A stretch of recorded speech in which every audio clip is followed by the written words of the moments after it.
കഴിഞ്ഞ വീഡിയോയിൽ സംസാരിച്ചതുപോലെ ശരിയായ രീതിയിലുള്ള ടോയ്ലറ്റ് ട്രെയിനിങ് കുഞ്ഞുങ്ങൾക്ക് നൽകിയില്ലെങ്കിൽ അവർക്ക് പിന്നീട് മലബന്ധത്തിൻ്റെയും പൈൽസിൻ്റെ ഇഷ്യൂസും ഒക്കെ ഡെവലപ്പ് ചെയ്യാനുള്ള സാധ്യത കൂടുതലാണെന്ന് പറഞ്ഞിട്ടുണ്ട്.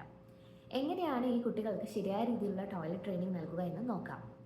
2 വയസ്സിന് ശേഷമോ അല്ലെങ്കിൽ 3 വയസ്സായതിനു ശേഷമോ നിങ്ങൾക്ക് ടോയ്ലറ്റ് ട്രെയിനിങ് സ്റ്റാർട്ട് ചെയ്യാവുന്നതാണ്. അതുപോലെ ഈ ഏജിനോടൊപ്പം തന്നെ അവർ മെൻ്റലി കൂടെ ഈ ഒരു മെച്യൂരിറ്റി കാണിക്കുന്നുണ്ടെന്ന് നിങ്ങൾ ഉറപ്പുവരുത്തുക.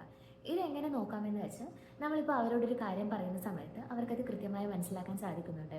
അവരുടെ ഡ്രസ്സ് ഇടാൻ പറയുന്ന സമയത്ത് അവർ ഡ്രസ്സ് ഇടുന്നുണ്ട്. നമ്മൾ ടോയ്ലറ്റിൽ പോകാൻ അവരുടെ പാൻറ്റീസൊക്കെ ഊരാൻ വേണ്ടി പറയുന്ന സമയത്ത് അത് ചെയ്യുന്നുണ്ട്. അങ്ങനെയുള്ള കാര്യങ്ങളൊക്കെ അവർ കൃത്യമായിട്ട് ചെയ്യുന്നുണ്ടോ എന്നുള്ളത് കൂടെ നോക്കേണ്ടതുണ്ട്. റൂൾ ഓഫ് 1 എന്നുള്ളത് നമ്മൾ പ്രത്യേകമായിട്ട് ഫോളോ ചെയ്യാൻ വേണ്ടി ശ്രമിക്കുക. അതായത് ഡെയിലി ഒരാളായിരിക്കണം കുട്ടികൾക്ക് ഇത്തരത്തിലുള്ള ശീലങ്ങൾ പറഞ്ഞു കൊടുക്കേണ്ടത്. ഇപ്പോൾ അമ്മയാണെന്നുണ്ടെങ്കിൽ അമ്മ തന്നെയായിരിക്കണം എപ്പോഴും അത് ചെയ്യേണ്ടത്.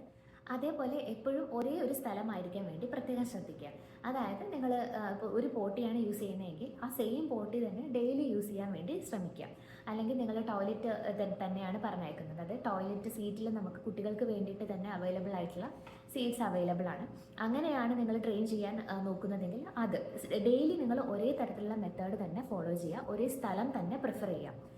ഒരേ ടൈമും കൂടെ പ്രിഫർ ചെയ്യുന്നതാണ് ഏറ്റവും നല്ലത്. പക്ഷേ കുഞ്ഞുങ്ങളുടെ കാര്യത്തിൽ അത് എപ്പോഴും പോസിബിൾ ആവണമെന്നില്ല.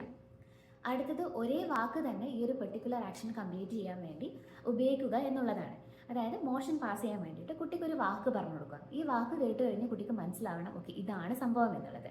നിങ്ങൾ ഡെയിലി ഇങ്ങനെ ഒന്ന് ചെയ്ത് നോക്കുക. കുട്ടികൾക്കത് മനസ്സിലാവുകയും ഇത് അതിന് വേണ്ടിയിട്ടാണ് പറയുന്നത് എന്നുള്ളത് മനസ്സിലാവും.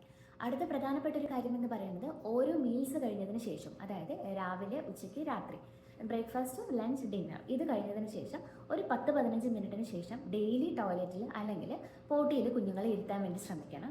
ആദ്യമൊക്കെ അവർ എണീറ്റ് ഓടുന്നതായിട്ട് നിങ്ങൾക്ക് കാണാൻ സാധിക്കും. എങ്കിലും അവരെ അവിടെ ഇരുത്തിക്കൊണ്ട് ഒരു 10 മിനിറ്റ് നേരത്തേക്ക് അവിടെ ഇരുത്തിക്കൊണ്ട് അതൊരു ശീലമാക്കി ഡെവലപ്പ് ചെയ്ത് കൊണ്ടുവരണം. ഇത്തരത്തിലുള്ള കാര്യങ്ങൾ 1-2 ദിവസം ചെയ്തതുകൊണ്ട് കുഞ്ഞുങ്ങളെ ശീലമാക്കണമെന്നില്ല. നമ്മൾ ക്ഷമയോടുകൂടെ കുറച്ച് ദിവസങ്ങൾ കണ്ടിന്യൂസ് ആയിട്ട് ചെയ്താൽ മാത്രമേ ഇത് പോസിബിൾ ആവുകയുള്ളൂ.